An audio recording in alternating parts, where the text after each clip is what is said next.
Folks are still coming in, so I'm going to actually give it another second here.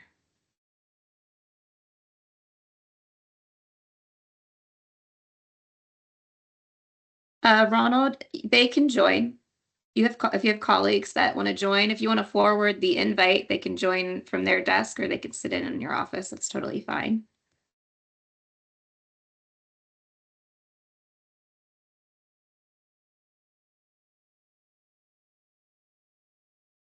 Okay, I'll try to manage the lobby while doing the presentation, but we're going to go ahead and get started. All right, so good afternoon. Welcome to the Continuum of Care Shared Housing Training. My name is Laura Ellis Mazzaro, Continuum of Care Manager at Strategies to End Homelessness. Joining me is Kira Reitzman, COC Coordinator from Strategies. This training is being recorded and it'll be posted on the Strategies website along with a copy of the slides. So I know that's a question we get almost every training. Is this going to be recorded? Can I have the slides? Yes and yes. So those will be sent out to you. If you registered for the training, Kira sent you some materials as well in advance, and we can send those out again following the training in case you missed them. We have quite a bit to cover today. Therefore, please submit any questions via the chat, and we will address them at the end of the training, just because we just have a lot to cover. If we cannot get to all the questions at the end of the training, we'll distribute a Q&A when we provide you all with the slides and the materials that were previously sent out. Okay, this is distracting. All right, what is shared housing? Okay, so shared housing is defined as two or more people who are not part of the same household, but live in one permanent housing rental unit, sharing the costs associated with maintaining the housing, such as rent and utilities. At the most basic level, shared housing is having a roommate or housemate.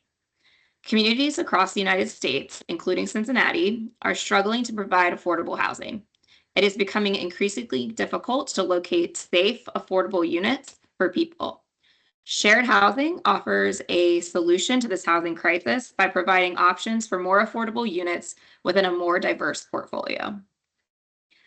I'm going to ask you all to raise your virtual hand if you've ever had a roommate as an adult. So go ahead and raise that virtual hand. Wow, we've got 29 people in here. And at least 14 or 15 of us, 15, have had a roommate as an adult. I'm going to lower your hands. Thank you for doing that. Okay, so if your hand was up, you've experienced shared housing. So getting a little personal, in college. Hello, I'm sorry, can you please mute yourselves? Okay, thank you. I'm on it, Laura. Thank you so much. Okay, so just like on a personal note, in college, I had roommates to help split the cost of rent, utilities, and even food. When I didn't have a car, my roommate drove me to work. Very nice of her. When I was struggling with school or anything going on in my personal life, my roommates were there to provide emotional support. Later, after college, I personally moved in with my parents along with my young son because my social work income couldn't support a 2-bedroom unit, plus all my other expenses. So my parents helped me with childcare and other support when I needed them the most. My situations aren't unique. Shared housing was simply the best option for me at those times in my life. And it may be the best option for some of the folks we serve at this time in their lives. Okay, so how do we engage people experiencing homelessness with housing options? Sure, most of you already know this, but we're going to review it anyway. When people are in crisis, their ability to think clearly and advocate for themselves can be significantly impacted.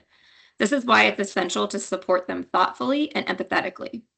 First, listen, really listen, and validate their experiences. Create a non-judgmental space where they feel understood and safe to share their story. Then adapt a client-centered approach. Avoid making assumptions about what they need. Instead, guide them to express their needs in their own words, ensuring they feel empowered in the process. A strength-based approach is key. This means helping individuals recognize and draw upon their own strengths, past successes, and resources they've used in other challenging times. Even in moments of crisis, each person has valuable inner resources, and our role is to help them bring these forward. Remember to support and trust that people want to succeed. By focusing on their unique abilities and past achievements, you can help them see how these strengths can assist them in managing their current situation. Finally, always apply a trauma-informed approach. This involves understanding the lasting impacts of trauma and offering care that respects their experiences, allowing them to feel safe and supported. But how do we communicate shared housing as an option? Shared housing is considered permanent housing and affords each tenant their own tenancy rights. Shared housing has adequate shared space. That is key. Adequate shared space, including a private bedroom. Shared housing is not overcrowding of units. It's not couch surfing. However, living with roommates may not be the long-term solution or desire for some of our clients. While shared housing allows a more affordable, diverse housing market for people seeking permanent housing, it is also providing an opportunity to build financial capacity, landlord references, credit, and other skills needed to live independently in the future. Shared housing may be the permanent arrangement for some, but for others, such arrangements may be an interim permanent housing solution or stepping stone that allows them to build toward greater future housing stability. Both are considered successful shared housing engagements. We want to make sure that shared housing is offered to everyone as a choice, emphasizing that it's available to those who see it as a helpful way to meet their housing needs. Housing first principles guide our approach, meaning that securing housing is a priority and individuals can pursue additional support as they settle. At the core of shared housing is participant choice and engagement. Each individual has the autonomy to decide if shared housing suits their situation. We're here to engage participants actively in exploring the benefits, helping them weigh how shared housing could offer them stability, affordability, and community. For some, shared housing can bring many specific advantages, particularly for special populations. For example, veterans may find shared housing a supportive environment with others who understand their experiences. Youth often benefit from shared housing that provides them with both independence and guidance. For older adults, shared housing can reduce isolation and foster a sense of security. And for those with chronic health challenges, shared housing can offer a supportive environment where residents can assist each other. In all cases, shared housing is about creating an option that aligns with personal needs, supports stability, and respects individual choices. It is a flexible solution that adapts to diverse backgrounds and unique circumstances, empowering each person to find their best path forward. We all know that communities across the United States, including Cincinnati, are struggling to provide affordable housing. Shared housing offers a solution to this housing crisis by providing options for more affordable units within a more diverse portfolio. Shared housing can be a valuable pathway for individuals moving out of homelessness, offering several practical and social benefits that can make a real difference in their lives. First, shared housing allows people to move out of homelessness sooner. By sharing a space, individuals can secure housing more quickly, bypassing some of the challenges of finding a place on their own. This approach also houses more people overall, helping us address housing needs for more individuals within the community. Shared housing opens the door to increased access to a larger and more diverse housing market. With options for shared spaces, more housing opportunities become available that might not be accessible otherwise. This flexibility is essential in areas with tight rental markets like Cincinnati. One of the most immediate benefits of shared housing is the reduced housing cost burden and overall living expenses, which we're going to dive into a little bit more. By sharing rent, utilities, and other costs, residents have extra room in their budget to save for other essential expenses, giving them a financial cushion and helping them work toward their long-term goals. There's also a social component to shared housing that's truly beneficial. Living with others expands social networks and decreases social isolation. providing a supportive environment where people can build relationships and find companionship. Shared housing often means that residents can benefit from transportation, meal sharing, um, cost sharing with utilities and rent, and shared responsibilities with household chores, creating a sense of teamwork that makes daily living more manageable and affordable. By having one or more roommates, they naturally have more opportunities for social interaction, possibly relieving some of the stress and feelings of isolation and provide social support. For those preparing for independent living, shared housing is an effective bridge, building the skills and stability needed to eventually sustain independent housing. Residents learn important skills like budgeting, managing household tasks, and navigating shared spaces, all of which strengthen their ability to live independently in the future. Finally, shared housing fosters community integration and safety. Having others present helps individuals feel safe and connected to their neighborhoods and surroundings. This sense of belonging is essential to building a fulfilling life beyond homelessness. So we'll talk a little bit about increased affordability. And the next two slides, rent burden calculations, are based on a client's income at the current SSI rate. So most individuals, when we did a review of the Clarity data, most individuals in PSH and rapid rehousing programs have monthly incomes between $501 and $1,000. That's a pretty wide range, but the majority of those folks are receiving SSI, which is currently set at $967 per month. Therefore, we used the SSI amount as a baseline for all of the calculations that you see on this slide. This slide shows a comparison between the cost per room and the fair market rent, or FMR. The data indicates that as the number of bedrooms increases, the cost per room decreases, which leads to a lower rent burden. This trend highlights how shared housing can significantly reduce the individual rent burden compared to living in a one-bedroom unit independently. So I'm going to pause there and let you look at that the differences as the units gets larger, the cost burden on the individual. All right. Give me a second to look that over. Thank you. We also examine the increase in affordability by reviewing the current average rents for each unit size in Pad Mission. Although the average rents in Pad Mission are lower than the 2025 FMR, the data shows a similar pattern. As the number of bedrooms increases, the cost per room decreases, resulting in a lower rent burden.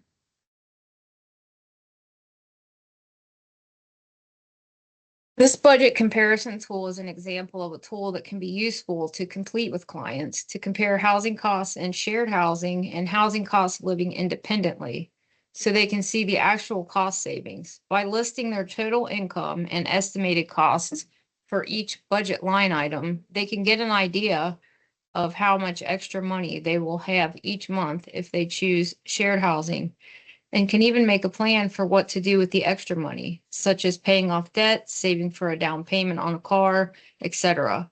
All registrants received a copy of this tool with the training material, and it will also be posted on the Strategy's partner-facing website once it goes live. The Rent Connect team is actively recruiting for and training property owners and managers on the shared housing. These units are being added to Pad Mission.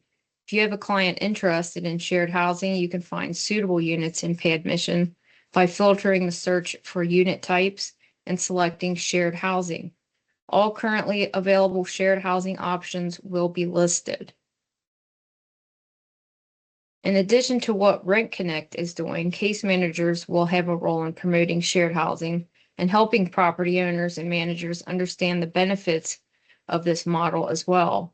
When promoting shared housing, you should emphasize reduced turnover challenges. Start by explaining that with shared housing, turnover is often less disruptive. If one tenant moves out or is not the right fit, the remaining tenants still occupy the space, reducing vacancy, time, and lost income. This stability makes shared housing an attractive option for property owners who want to minimize the impact of tenant turnover. Highlight community impact. Property owners and managers are often motivated by opportunity to make a difference. Point out that by offering shared housing, they're giving back to the community and addressing a critical need for affordable housing options. Many property owners find it rewarding to know they're helping to make housing accessible to individuals who might otherwise struggle to find stable housing. Reassure them about reliable rent payments. One common concern for property owners is financial reliability. Emphasize that rent payments are prioritized and often facilitated through our programs. Shared housing comes with commitment to ensuring payments are reliable, giving property owners peace of mind about their rental income. Explain the extra support provided by case managers. Let property owners know that shared housing includes mediation and support services provided by case managers. If conflicts arise among roommates, the case manager can step in to mediate and support peaceful resolution, reducing the burden on the property owner.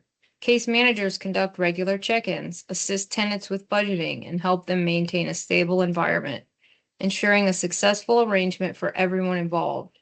Sell the differences between independent and shared housing. Explain that shared housing is a unique model that offers the best of both worlds. Tenants receive support and guidance while property owners experience fewer challenges associated with independent rentals. This model offers a middle ground, combining tenant support with reliable rental income while helping property owners meet community housing needs. Now it is your turn to practice offering shared housing. You'll be split into breakout rooms and practice how you would address this scenario. Imagine you're a service provider speaking with a person experiencing homelessness who is initially hesitant about shared housing. This person receives SSI and no other income. They report not having much of a social support system either. Your goal is to address their concerns and help them to see the benefit of this shared living arrangement. Possible concerns of the person without a home is privacy, safety, responsibility, the cost. Tips to consider are: remember to use trauma-informed approach. Try using personal anecdotes or success stories and emphasize the sense of community and support. Be open to answering questions and addressing concerns. One person will act as the housing provider and one as the client. You can have another as a note taker. Take notes and we'll come back to discuss. There was a breakout room worksheet sent out with the registration documents. Feel free to use that or not, and we will come back in 7 minutes. Okay, so we're going to create breakout rooms. It'll be 3 to 4 per room. I'm going to go ahead and, oh, it's making me automatically assign. I'm not sure why. Shoot, we were practiced this ahead of time and I didn't want to manually do it. Or choose shuffle. Yeah, we're going to shuffle it. Okay, save. Okay, so you'll be assigned to rooms. Like Kira said, the worksheet was sent out in advance. We're gonna do some role playing. One person will be a housing provider, one will be a client, and one will be a note taker. And then we'll spend a few minutes reporting back out. So I'm gonna go ahead and open the rooms in just a second. Have fun.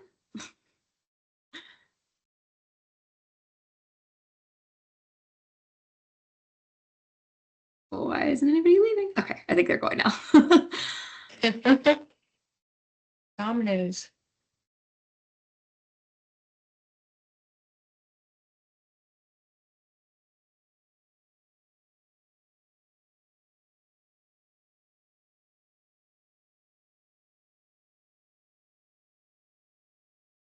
Kelly's supposed to be in room 6. I'm not sure what's going on there.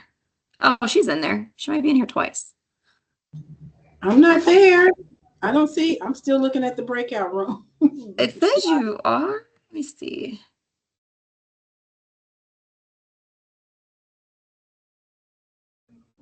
It's calling you in. I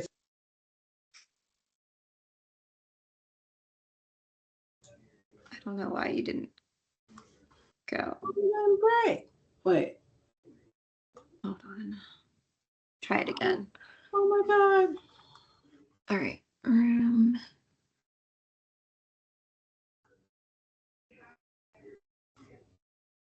I'm gonna try again. Okay. Oh, it's not letting me do it. Let me go to unassigned, save. And then I'm gonna assign you to 6. See if that works, Kelly. And then we have to, hopefully that works. I assigned you, I don't know. Are you like hitting ignore or cancel when you get the notification? No, I don't know. I'm not hitting anything. I'm just sitting here. Wait, I'm still looking at the slide. Um, Mm. I don't know. Well, you get to spit this one out, I guess. Okay. Oh my God. Sorry.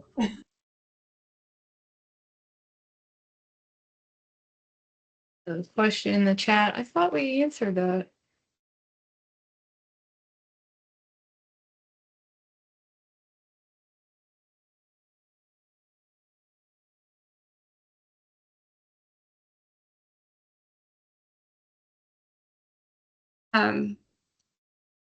Kira, you could say that yes, they can use their own tool, but the tool you shared was specific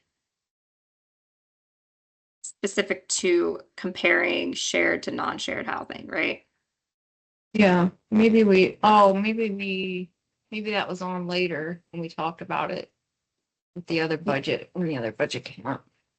Okay, so the tool was Kira shared was specific to comparing shared versus non-shared housing. However, it's not clear.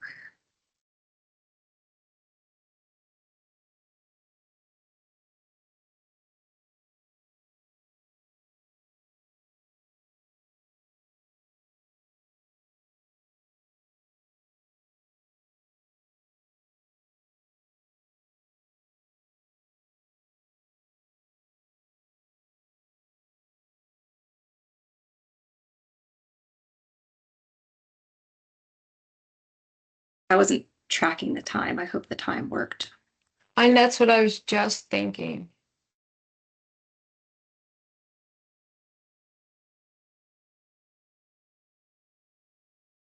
Just thinking, hopefully wasn't too trusting of the timer.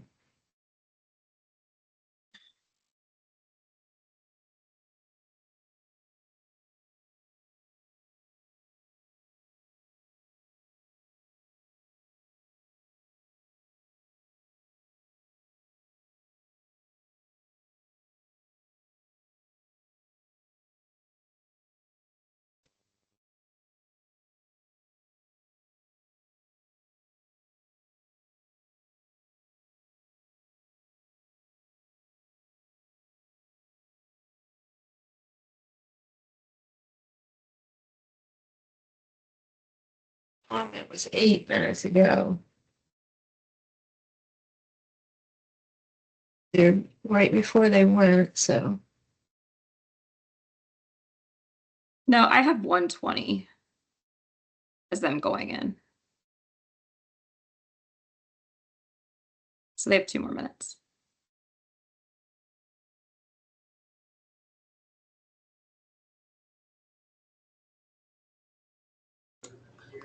Laura, sorry, I had to step away for a minute. I have a client at the door, so I'll be back. Okay. Okay.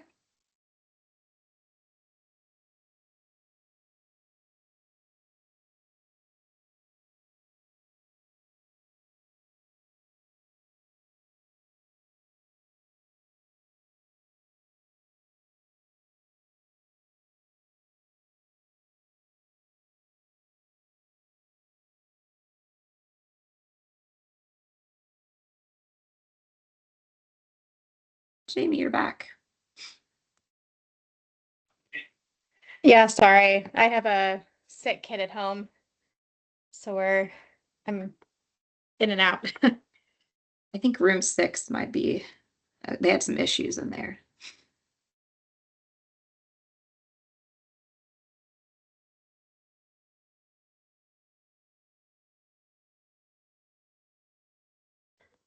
Here, if they don't come back. Issues. Yeah, like apparently you were in and out, but Kelly couldn't get in, so it might have been just somebody by themselves. Oh no, sorry. It's okay. Well, I jumped off because I didn't want to be um like a blank person that wasn't responding. So like when once we went in, because I knew you guys were going in, but I must have not jumped off on time. Sorry. It's cool. Okay, we'll go ahead and close the rooms. I don't think it worked. The timer worked, Kira. Yeah, I was gonna say.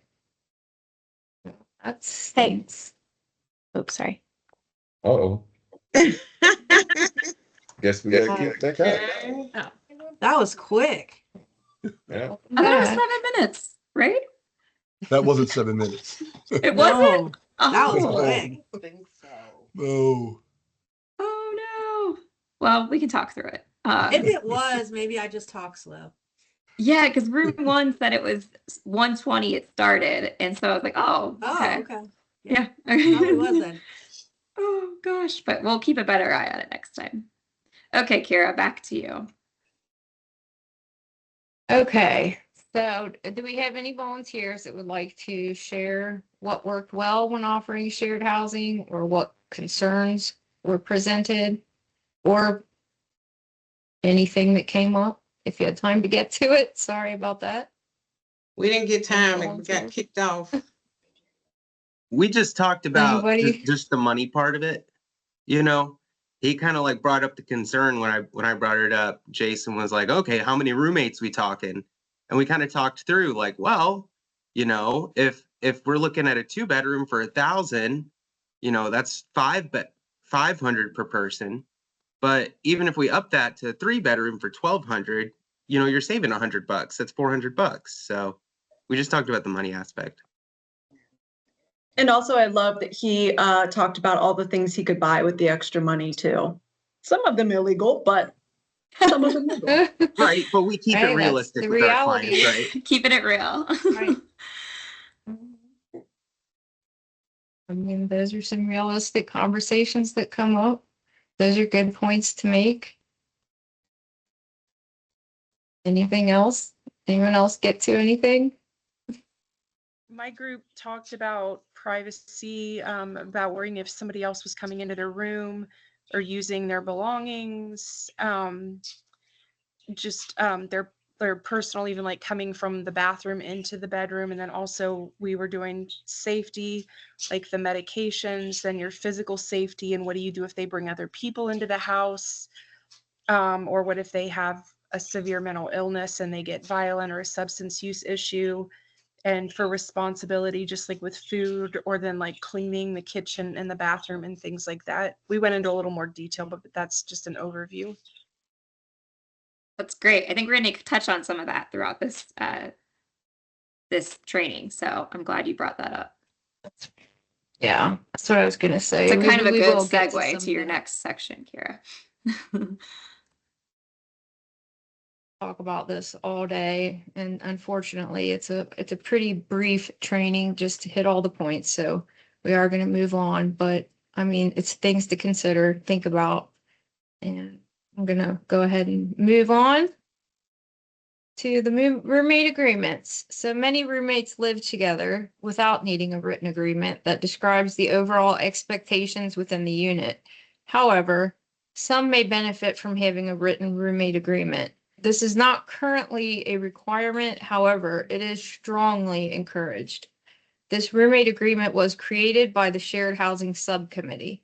All training attendees have received a copy of the roommate agreement, and it will also be found on the Strategy's partner-facing website when it goes live.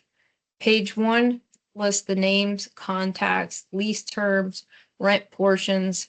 If there are more than 4 occupants in the shared housing, the document can be edited to add additional roommates.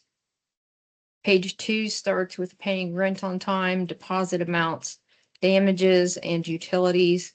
If a property owner manager is responsible for any utility payments, you can write NA in that section. It's important to ensure that the roommate agreement and lease agreement match. Page 3 starts with pets, insurance, guests, quiet hours, smoking, substance use, and alcohol use, as was mentioned.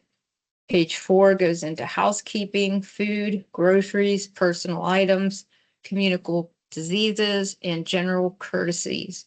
Also, that was mentioned. Page 5, the last page, is for tenants to agree to discuss and resolve issues, to utilize grievances, mediation processes, additional items that are known conflicts, agreeing to the shared housing overall, and finally, the signature lines. And again, if there are more than 2, 3 tenants, you can edit to add more. Oh, sorry. In shared housing, living with others can bring a sense of community and support. But even with a roommate agreement, it also comes with its own set of challenges. One common challenge is sharing furniture and other items in common areas, such as food. Different people have different habits when it comes to using and storing shared items. A helpful solution is to assign specific cabinets for each resident, providing mini fridge if possible, and label food or personal items. This way, everyone knows what belongs to whom, helping to prevent misunderstandings. Another challenge is maintaining cleanliness and handling chores. Everyone has different standards for cleanliness, and this can sometimes cause tension. To manage this, we recommend having a clear chore schedule or rotation so that everyone contributes to keeping the shared space clean and comfortable. Respecting each other and following house rules is also crucial.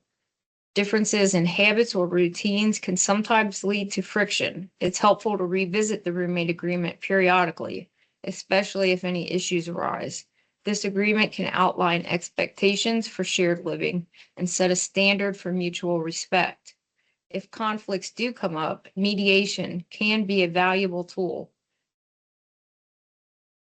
Roommates can sit down with a case manager or property manager to discuss issues in a neutral setting and work toward solutions. Mediation helps ensure that everyone feels heard and that conflicts are addressed constructively. When 2 or more people live together, some level of conflict is almost inevitable. While we hope that roommates can resolve these issues independently, sometimes a third party is needed to mediate and find a resolution that works for everyone. This is where case managers or program staff play a critical role. Case managers should ensure that participants and their roommates know they are available to assist with any issue that arises. Mediation is a valuable tool for resolving conflicts, and case managers can facilitate these discussions to create a fair and peaceful living environment. Additionally, case managers should ensure that clients have access to food and other basic living items. This support can help prevent conflicts related to sharing food or personal items. Offering resources and guidance for budgeting is also essential, helping clients plan for when the program's financial assistance ends. If you are currently not using a housing budget tool, please contact Strategies for resources. Home visits are also vital. Case managers should conduct regular visits to check in and assess needs. This practice was frequently discussed by the Shared Housing Subcommittee, which included property owners and managers who emphasized the importance of meeting clients in their homes to adequately assess their needs. Property owners and managers also expressed the need for open communication with case managers, which often requires a release of information. This helps ensure that the necessary supports are available on site to meet clients' specific needs. In cases involving tenants' rights or disputes with property owners or managers, Housing Opportunities Made Equal is a valuable resource for assistance and advocacy. Next up, Rebecca Griffin from Home will discuss mediation and the services they offer to help manage conflicts that may arise in shared housing. All right, thank you. So yeah, the mediation, one of the things I wanted to bring up, many of you are familiar with Home because of the work we do around fair housing and talking about tenants' rights and helping to enforce the Fair Housing Act. But one of the areas where Home can help is in mediation, because our tenant advocacy division, actually, we work in collaboration with the Real Estate Investors Association and the Northern Kentucky Greater Cincinnati Apartment Association to do a third-party mediation service. And so I just wanted to take this opportunity to remind you guys that Home is there to help work out some of these issues. Because a lot of times with mediation, for those of you who've participated in that, or you may even be a trained mediator, a lot of it is just allowing that space for each side to be heard, and then to come up with a solution that works for both parties. And as a parent, sometimes you can tell your kid something and then someone else can say it, and oh, that makes total sense. And you guys as case managers and different roles that you play, sometimes you just need somebody else to say, yeah, this would be a good solution, and to work it out. So our services are always free. And while we do help answer questions from landlords and advocates, really any housing situation is covered under what we do. So that includes shared housing. That includes renters, that includes homeowners. It doesn't matter where you are in the process, right? So if you are having a housing related issue and you think you could benefit from either more information or that mediation, I encourage you to call Home or have your clients call Home. Thank you, Rebecca. Yeah, absolutely. Again, we can send out information at the end and have Q&As. If you guys have questions, we're going to keep it moving. And now we'll break out into 2 breakout rooms. You'll be put into scenario 1 or scenario 2. Please identify 2 people to role play and 1 spokesperson to report out to the entire group. After the breakout session role play, the groups will come back to discuss how each scenario could escalate and ways to de-escalate it through open communication and compromise. You should have received the worksheets for both breakout rooms with registration if you would like to use those. Scenario 1, a disagreement over shared chores. One person expresses frustration while another plays a roommate who is unaware of the issue. Practice discussing the problem without assigning blame. The discussion points are fair division of chores, communication about expectations, and creating a cleaning schedule. Breakout room scenario 2, noise levels. One person tries to sleep for their 3rd shift employment while the other plays loud music. Practice negotiating quiet hours and exploring compromise. These discussion points are respecting others' schedules and setting quiet hours using headphones. We will watch the time. Hopefully this time 7 minutes is enough. And I'll give it 10 just because last time folks didn't have enough time. So we'll give you guys 10 minutes. It's 2 large groups. So all right, I think I've assigned everyone to group 1 or 2. If you're in room 1, then you're taking scenario 1. If you're in room 2, you take scenario 2. And I'll go ahead and let you guys go.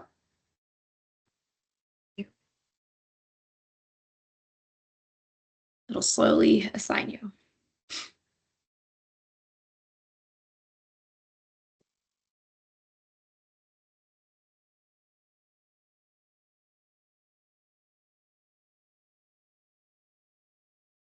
Oh no, we got Nicole and Kelly again. I like you. I don't know. I don't know, and I'm not a techie, so we can just hang out with us for a minute. well, you For can 10 talk minutes. through it here with us if you want. I wanted to be in this room. I wanted to be in the room. I don't know how Nicole, you just wanted to hang out with me again. It says that Nicole's in room 2 and Kelly's in room 1, so I'm not really sure what happened. But Is there a limit to how many supposed to be in each room? No. No. But you were also, there was an issue with you last time too, and we only had 3 people in a room, so I don't think that's the problem. Oh. I don't know what happened. Okay. Let's see. Oh, okay. Just went away. I don't see anything. That says I can go in or. Oh, Nicole went.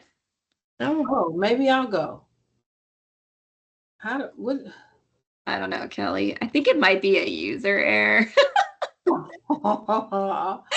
I'm gonna put you in there as asked to join again. So this should Okay. call you, but I don't know if it didn't work last time, so I'm not sure if it's gonna work this time. I don't see anything that's asking me. It's so strange. I don't know. Darn it. It's okay. You can just hear about it. She was able to get in. I can't get in. What's happening? I don't know. Okay. Do you think they have copies of their scenarios? I'm sure somebody would be bringing one up from the web. Is this the one that's conflict over noise levels? yeah. You were in number, I think you were in number 1, which was conflict over, I can't tell. Noise level. One is chores. Chores. Chores. I need my screen to be like up here. Yeah. Not down here like this. We're gonna have to No. edit our videos before we post them. Okay, here we go. I got it.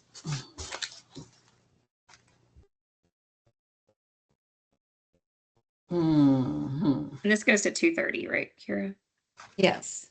Okay. We have plenty of time, it seems, right? So I think we're doing good on time. Oh yeah.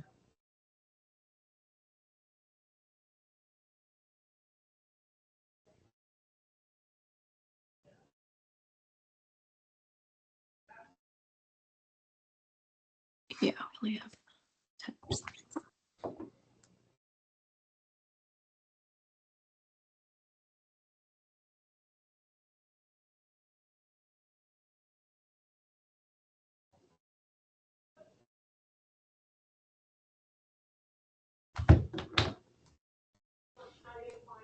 Maybe I did bring people back in too early last time. I have no idea. It said 1:20 is the start time when I looked at I it. don't know. Maybe 7 minutes does just go quick.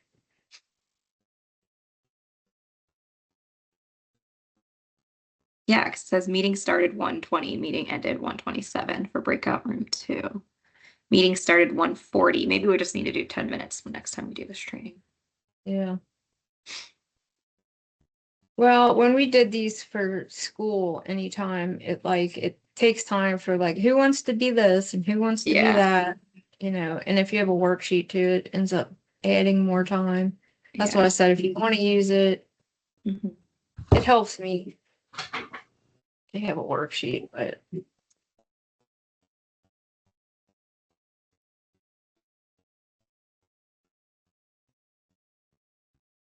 good. It looks like pretty much everyone registered was here. Wow, that's a first. I know. How do you think it's going so far, Kelly? I think it's pretty good. I think I like it. You all are doing a great job. Oh. You think there's a lot of questions that maybe we just haven't got to them yet? Well, I think there is going to be a lot of questions. I think is this the first time they've come up with the shared housing? Yeah. I don't know. I don't know if will it work for families? I'm Be concerned. harder. It's harder, but it could happen if it's I'm thinking more like maybe smaller families, how my personal example about me and my son, a baby. Yeah, small family. Yeah, a small child. Or small family, 2 to 3 people. 2 couples. I don't see this working with an 11-person family. Four couples, couples, 4 couples. Yeah. Single folks. I think it'll be okay. Yeah. I just remember when housing first rolled out and everyone was like, oh, housing first, that will never work, so hopefully, it feels weird, but we'll all get used to it and it'll help with these increased rents. And it'll get natural and work for everyone. I'm thinking somehow. it's a good solution because we're not, and maybe we should have said this somewhere about housing choice vouchers. And Right. how folks are not from the rapid rehousing projects are not going into subsidized housing. So we need to be more creative. And I think that when we created this training, that was housing choice vouchers were still a thing. Yeah. Wow. So I think maybe we could add that somewhere. Hopefully that comes back someday. I hope so. I do too. I hope it comes back someday because But in the meantime, yeah, I think shared housing is a really good solution for anyone, but I would specifically say some of those special populations in rapid rehousing where they have to take over their rent at the end. Yeah. And maybe I should have said that, which I didn't think about because we wrote this 6 months ago. But only 2 people signed up for our first training, so we canceled it. Oh. And I can add that in here somewhere. Got a nice group now, so. What do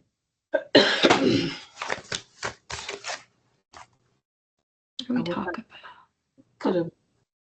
Somebody's coming back already. Who's coming back? It happens. We still got a couple minutes. Okay. I might put slowly folks are coming back. I think maybe we talk about special populations. I'll talk about here. I'm going to put a comment for an edit for our next training. Yeah.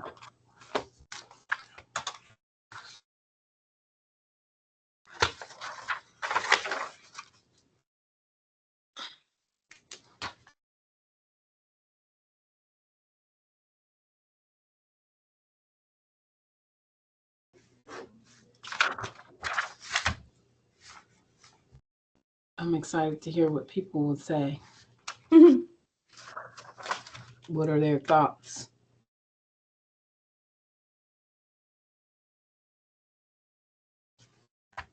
Like another minute.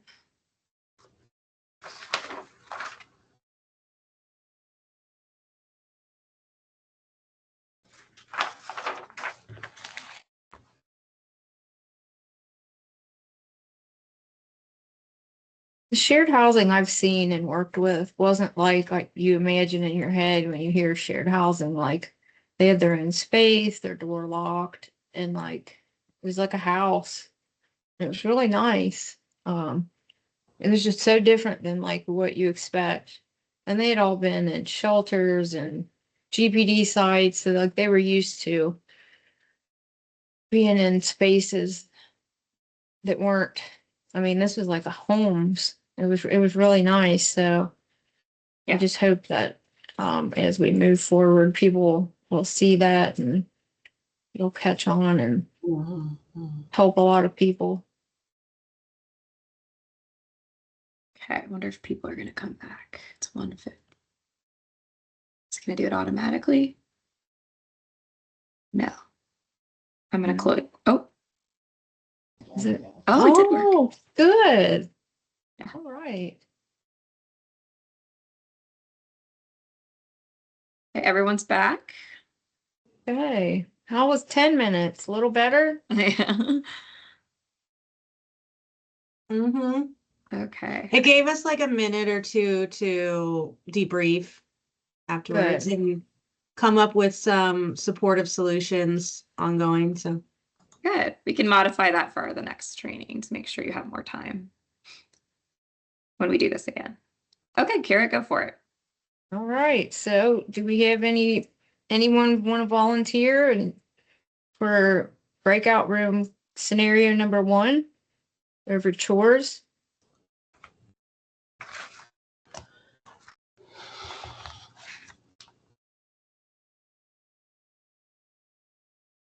Nobody?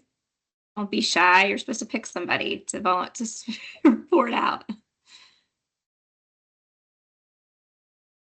Come on, who did scenario number 1? Does anybody from number 2 want to go? And maybe that'll make people feel more comfortable from group number 1. Amy, could you summarize our group? Sure. So, Liz and Megan were having a conflict about music playing and someone needing to work third shift. It was a very mildly spicy, but not too spicy. Great case management to help them navigate that. We did talk a little bit about how, it's probably not likely to go that smoothly, but just talking about it. I mean, we're obviously just going to have a lot of conversations between clients because they're going to be doing life together, and doing life by yourself is hard enough. So now you're doing it with someone else. Yeah, I think just coming up with very concrete solutions to the problems that our shared housing clients are facing is going to be really important as the case managers. What kind of solutions did you guys come up with? So getting headphones, obviously, that's a good one. And having Liz tone down her dancing because it's a little expressive for Megan to be able to sleep. And you can remind them that particular problem could be an apartment problem if you live alone too. Sure with is. Neighbors. Sure is. So, Yep. Okay. We also looked at common times where we were both awake, that we could enjoy the music together and have dance party together on the weekends.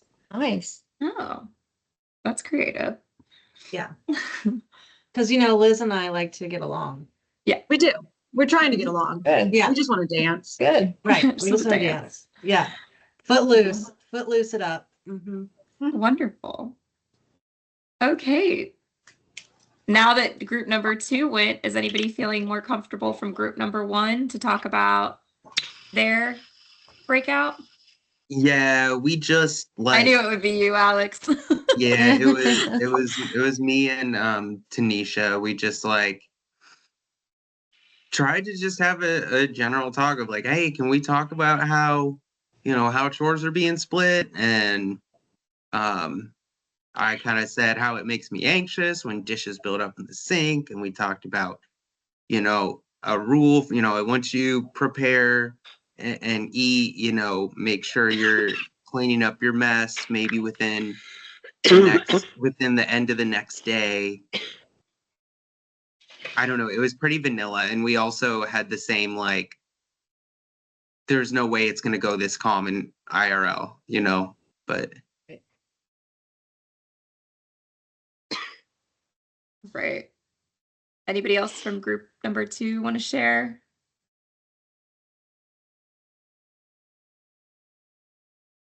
All right. Well, thank you for doing those breakouts. Yes. Thank you all. Okay, Kara, it's back. Okay. All right. Oh, I think that these I know. I don't know what you I did. don't know why it went that way. Oh gosh.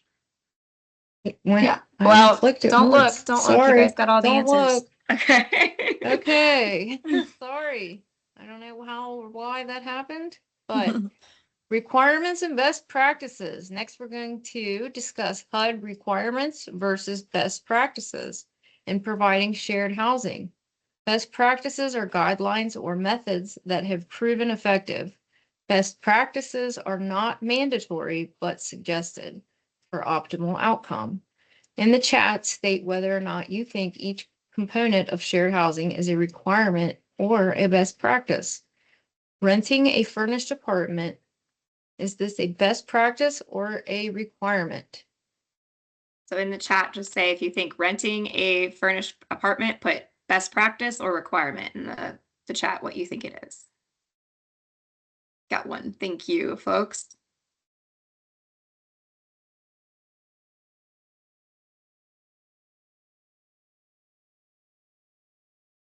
All right. Looks like everybody seems to be on the same page.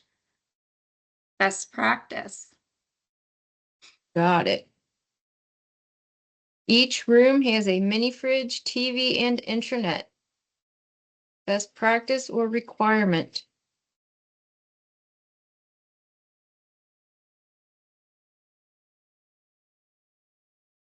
Practice, best practice. Looks like we have another resounding best practice in the chat. And you got it again. All right. Each bedroom has its own lock. Best practice or requirement?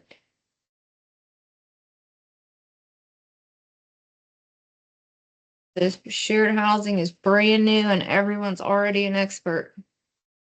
Yes, it's a requirement. Invest time in participants deal breaker. It's not only housing options, but roommates as well. So for a case Best manager to practice. invest time in participants deal breakers for housing options and roommates. Say that one more time. So a case manager should invest time in a participant's deal breakers and not only housing okay. options, but roommates. Thank you.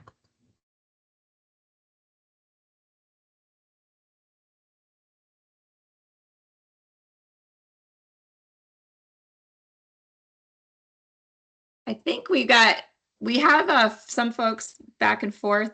It is a best practice.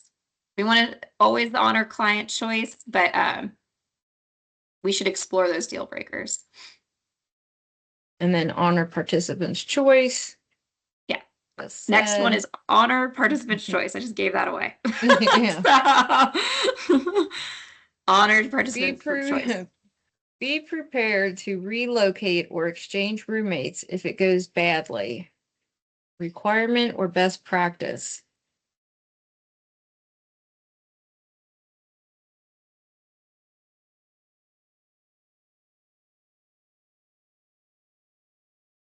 Great. We've got best practice in the chat. All right, got it. HQS inspections.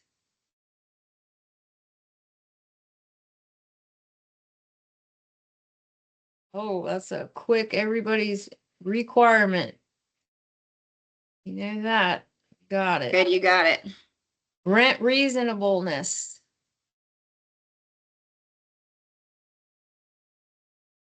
Got that again. Seek additional support for participants in-home senior care, skill building. Best practice requirement. Best practice. That's what we have in the chat. Got it. All right, look at you all. Very good. Okay, clarifying the responsibilities of housing projects and property owner managers ensures a successful partnership, supports program participants, and maintains compliance with housing standards. The housing project is responsible for paying rent on time. Consistency and payment builds trust with property owners and prevents issues.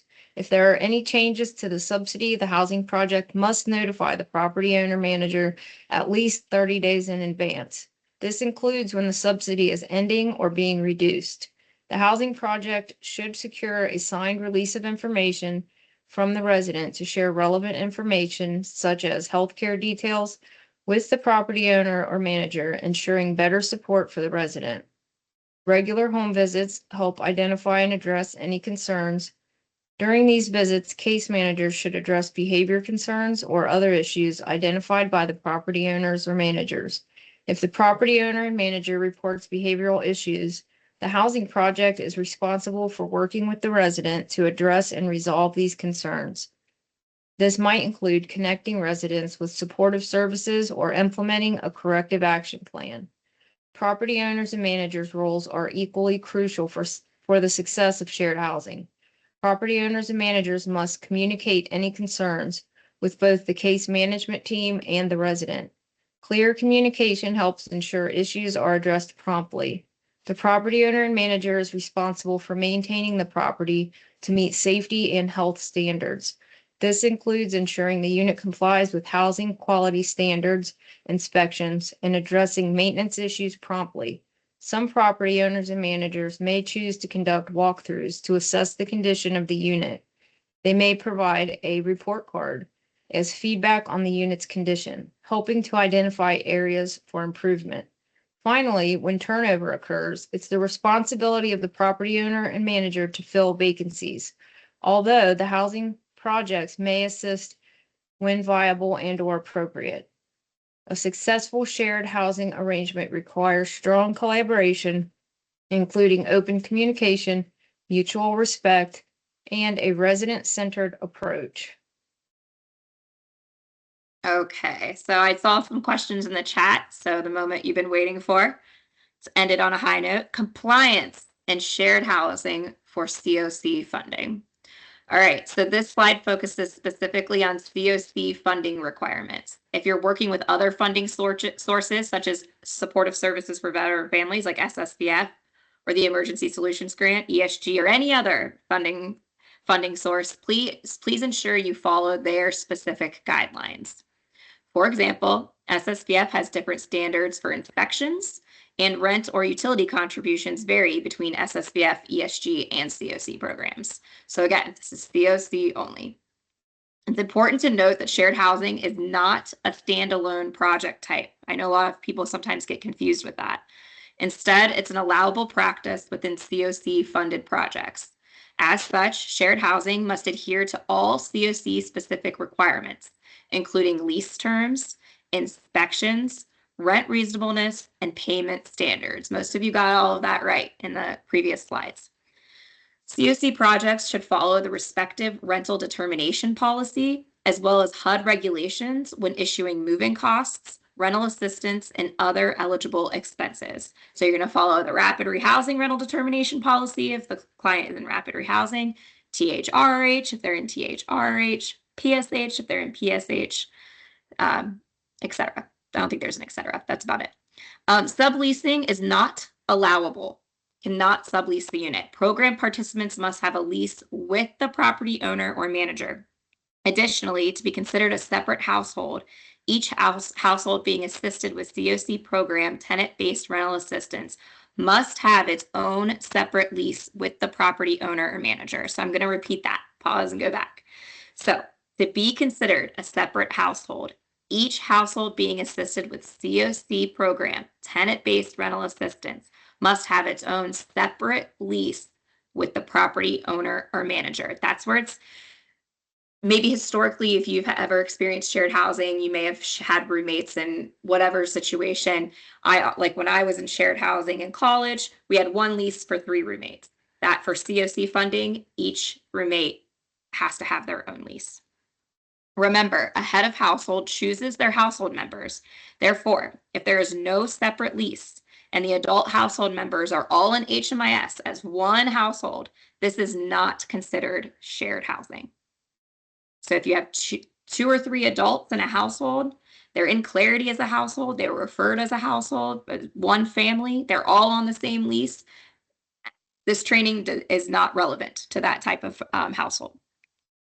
All right, moving on. Households may rent from family members in shared housing, only with Strategy's written approval. Proof of ownership of the property must be provided to Strategies to obtain this approval, and approval is made on a case-by-case basis. Determining and documenting rent reasonableness. This is where it gets kind of tricky. It's slightly different than how we determine rent reasonableness for clients in non-shared housing situations. So, as with all COC funded units, gross rent for all housing for which rental assistance payments are made must meet rent reasonableness.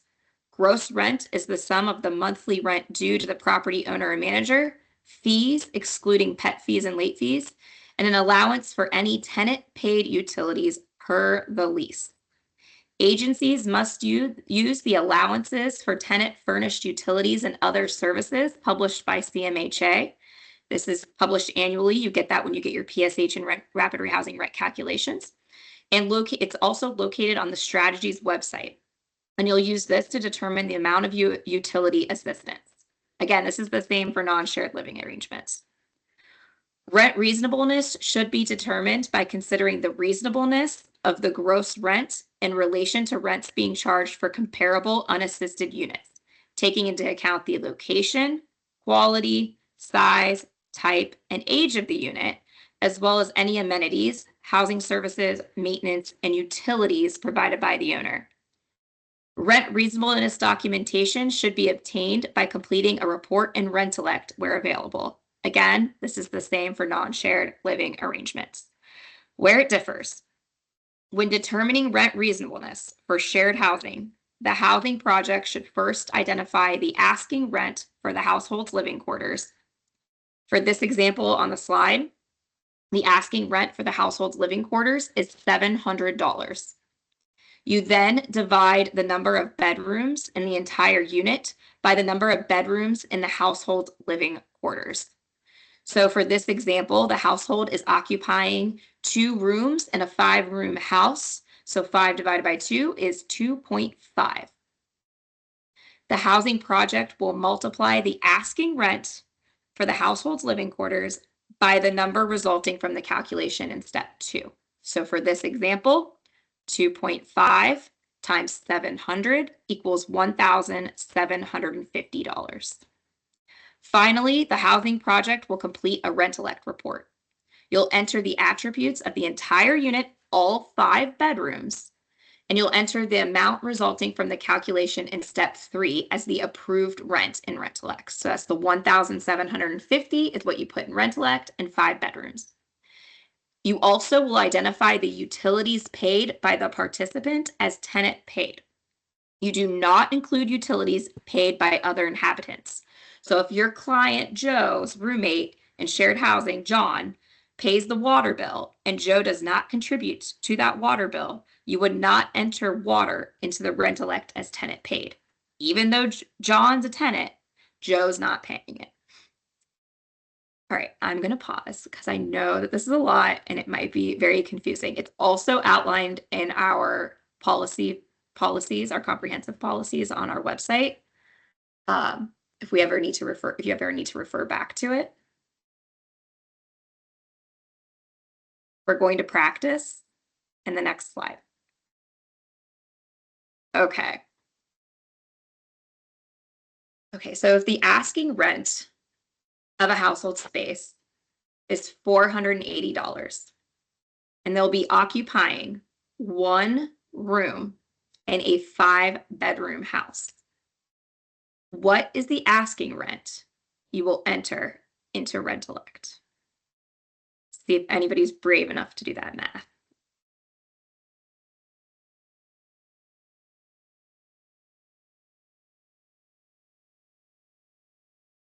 Anybody want to take a crack at it? And look at the chat. It's okay if you don't. Oh, look at that, Alex Desmond. Oh, and Sherry's in there too. I'm proud of you guys. Okay, I like math. Good. Good job. We love that, Alex. Okay, great job. Okay. He might be getting questions, Alex and Sherry, later. Okay, so if a 5-bedroom house divided by 1 room occupancy equals 5, then you're going to multiply the $480 asking rent for that 1 room, giving us a total asking rent of $2,400. So awesome job to Alex and Sherry. 5 rooms times 480 asking rent for 1 room equals $2,400. Oh, go back one. Sorry. It's okay. One last question. Good job. And I'm really excited because I was nervous people wouldn't want to do this. I was okay. too. Yeah. So what are the number of bedrooms you will enter into Rentellect? So how many rooms are you going to enter into Rentellect to determine rent reasonableness? 5, Elizabeth. There we go. Shelter House is on it. Oh, awesome job, Sherry. Okay, now we can move to the next. 5 is correct. Good job. Oh, good. Okay. So here's an example of a rent reasonable report from Rentellect utilizing the examples in the previous slide. For this 5-bedroom unit, the maximum amount that property owner or manager can charge for 1 room is $498. Therefore, the asking rent of $480 for the room in the example is determined reasonable. So the $480 is reasonable.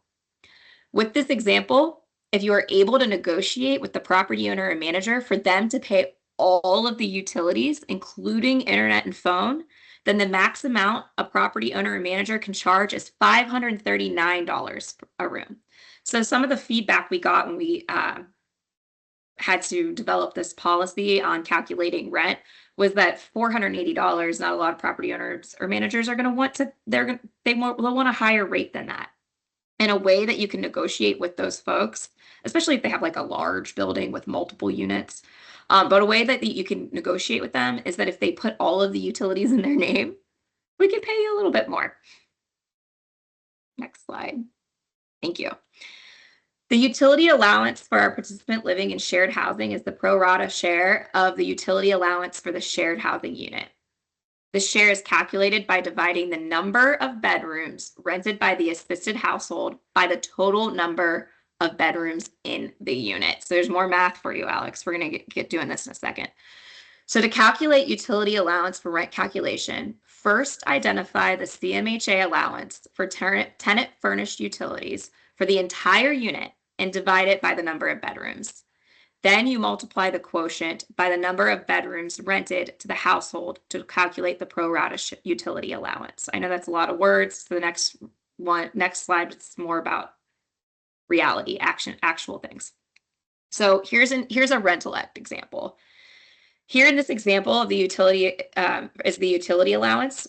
With this 5-bedroom unit that we've used as an example so far, heat, hot water, cooking, air conditioning, and electric is paid by the tenant, equaling $229.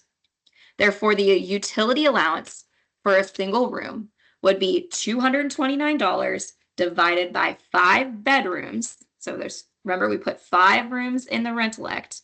So you do 229 divided by 5. And since they're only renting 1 room, you multiply that by 1. So 229 divided by 5 times 1 equals $45.80. The utility allowance for a household occupying 2 rooms would be 229 divided by 5 for the whole buildings times 2 rooms, which would equal $91.60. So again, utility allowance for the whole building divided by the number of rooms for the whole building times the number of rooms that you're going to be renting, that your client is going to be renting. All right. That's rent-elect. I know it's a lot. That's why we saved it for the end. Rent calculation. Here is an example of a rent calculation using the utility allowance referenced in the previous slide for a single room. So again, we're going to do 1 room. That's most likely going to occur. When calculating rent for any COC-funded project, you'll follow your standard process. Everything that you typically do. However, when it comes to utilities, you'll refer to the appropriate PHA utility allowance based on the size of the entire unit. In this example, we're working with a 5-bedroom, single-family detached unit. So first, you're going to go to the PHA utility allowance for a 5-bedroom, single-family detached unit. You're going to adjust for the participant's share by multiplying the total utility allowance by the proportion of the unit occupied by the participant. So this is calculated as the number of rooms occupied by the participant, 1 room, divided by the total number of rooms in the unit, 5 rooms, or 1 divided by 5, 1/5. So you'll allocate 1/5 of the utility allowance for each utility type to the participant's share. So let's look at heat. The utility allowance for heat based on the unit type and number of bedrooms is $38. 1/5 of $38 is $7.60. You would input $7.60 for heat on the rent calculation. And then you would keep going with heat, then what's on there next? I can't even remember. Cooking, other electric, water, you'll go through each one and do 1/5 of each utility type. In this scenario, the COC housing project contributes $45.80 a month towards utilities and $237 for rent. If the landlord decides to put all the utilities in their name and it's all included in the rent, the COC project would instead pay $282 in rent with $0 allocated to utilities. But what if it doesn't work out? In shared housing arrangements, unexpected changes can happen, such as a tenant vacating a unit or incompatibility among roommates. When a tenant in shared housing arrangements unexpectedly vacates, it is primarily the property owner or manager's responsibility to fill the vacancy. However, housing projects should assist by making every effort to identify an appropriate tenant to ensure the unit remains occupied. Additionally, COC funds may only cover the unit's rent for up to 30 days from the end of the month in which the unit was vacated. This funding is only available if no other eligible tenant occupies the unit during the vacancy period. It's important to acknowledge that not all roommate agreements are successful. Interpersonal conflicts or mismatched, I should have got a water. Mismatched living habits can create challenges. In these situations, if mediation is not successful, assist the participant in exploring other housing options and offer case management supports to minimize the stress of relocating. Always prioritize the participant's well-being by helping them find a viable alternative housing solution if needed. And now we can answer questions, and we thank you all for being here and for participating. Okay, so we're going to open it up to questions. You can raise your hand like Elizabeth did. Elizabeth, what is your question? So if you have two households, both matched with a COC program, and they both want to live in the same unit. So let's say we end up getting a 2-bedroom for a couple of friends, right? There's both separate households still though, right? And they've both been matched to the program.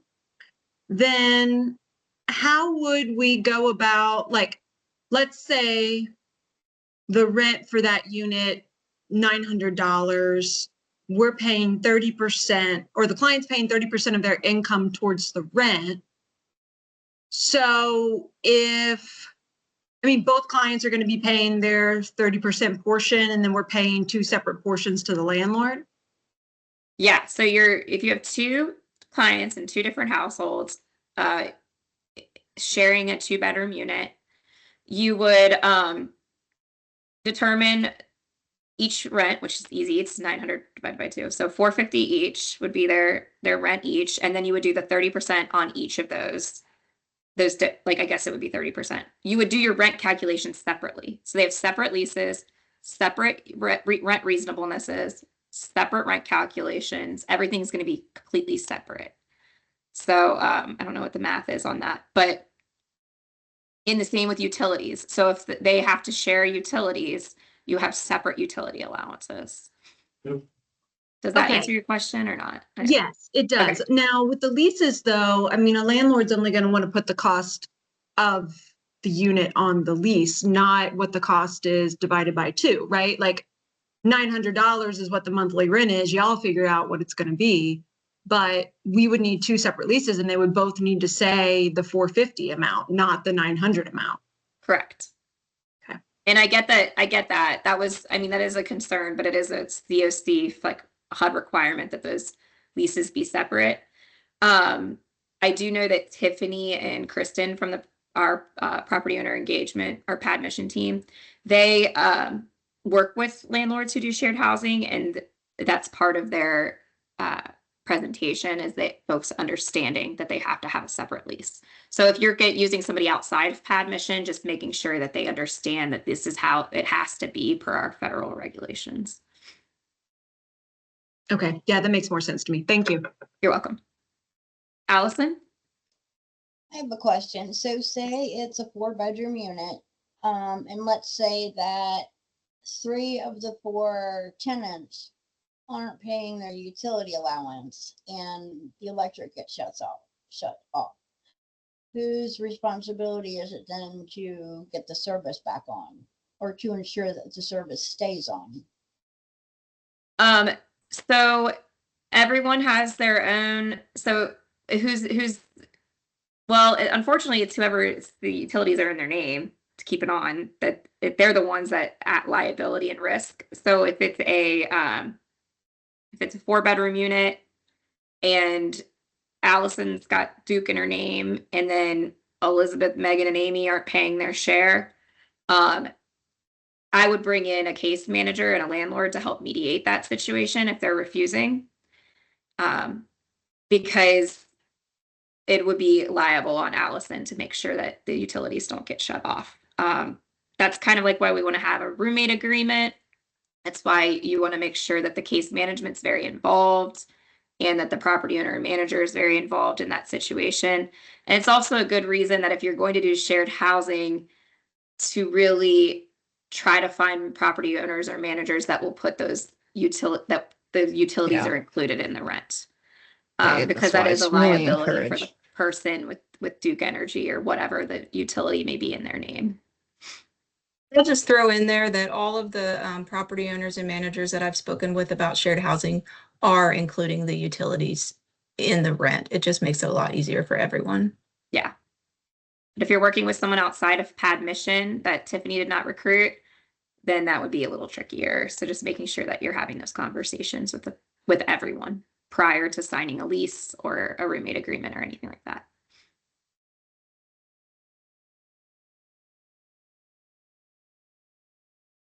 Okay. Megan? Thanks.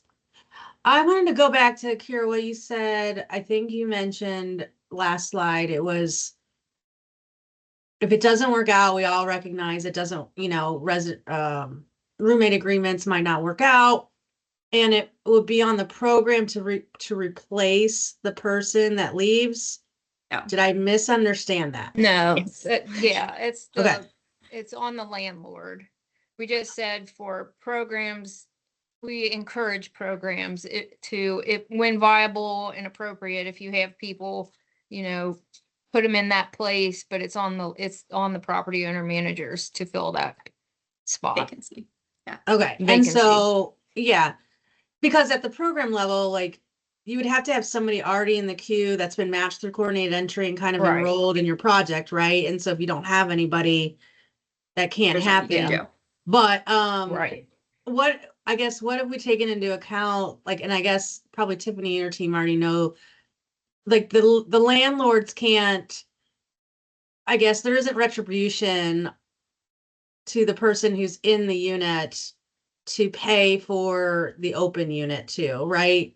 That's why And we're legal. They're covered basically, right? Like the landlord can't just shift and change their mind and say, okay, well, I'm not gonna do shared housing now. And they have to abide by whatever the lease says, right? So Correct. okay. That's why it's required that a lease is in both. There you have separate leases in shared housing. Now, if you have a situation where it's like the household leaves, like a household member leaves, you don't have that same cover because everybody's under the same lease. But in shared housing, you have separate leases to protect the other client that stays from that kind of situation. Okay. Okay, thanks. Mm-hmm.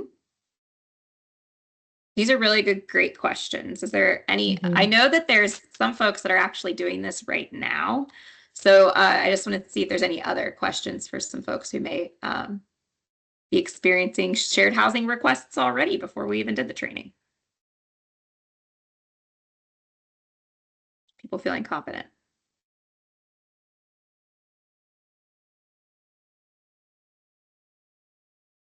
I know it seems scary, but I think it's a really great solution to CMHA shortfalls, to the rising rents and housing costs, the shortage of affordable housing. I don't think it's like the way we picture in our minds. The shared housing I've worked with in the past was really nice. I mean, it was really, really nice. It's something that I right now would be happy to do. I wish I was able to at the moment. So I hope that we're able as a community to start integrating into it and it become a norm for us. We give it a shot. I think Kira highlighted the CMHA shortfall. Like we kind of talked about this when you all were in your groups, that shared housing is you should offer the choice to everyone, right? We said that already. but there are special populations and certain projects where it might work better with.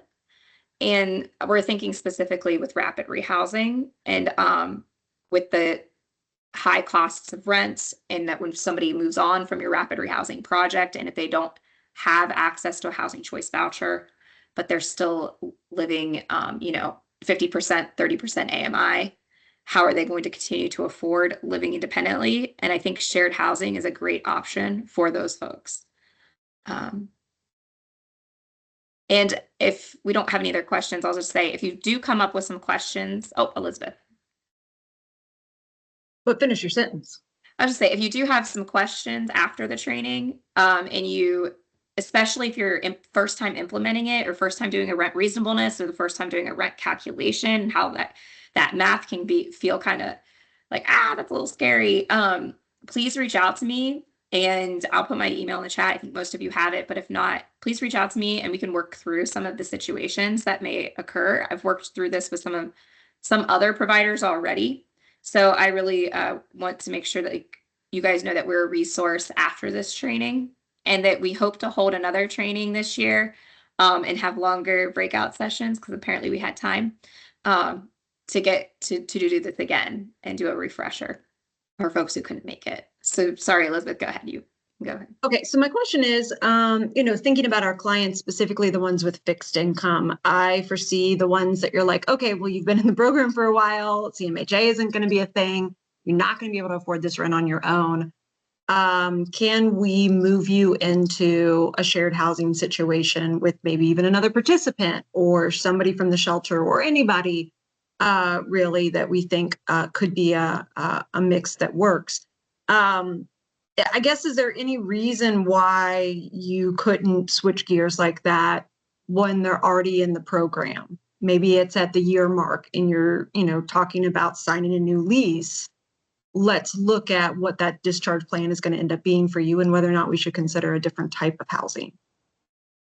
There's no regulatory or compliance issue with that. I think that having the conversation before moving them would be ideal, but obviously folks may sometimes be like, I don't want a roommate when they first enroll, but then later down the line, they might change their mind, and that should be fine. Yeah.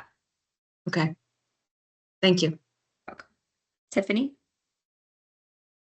I just want to say, when you all start seeing some of these shared housing units in Pad Mission, some of the rent prices may seem a little bit high, but all of the property owners, they really don't know, because every program works a little bit differently. So they're just kind of putting a number in there.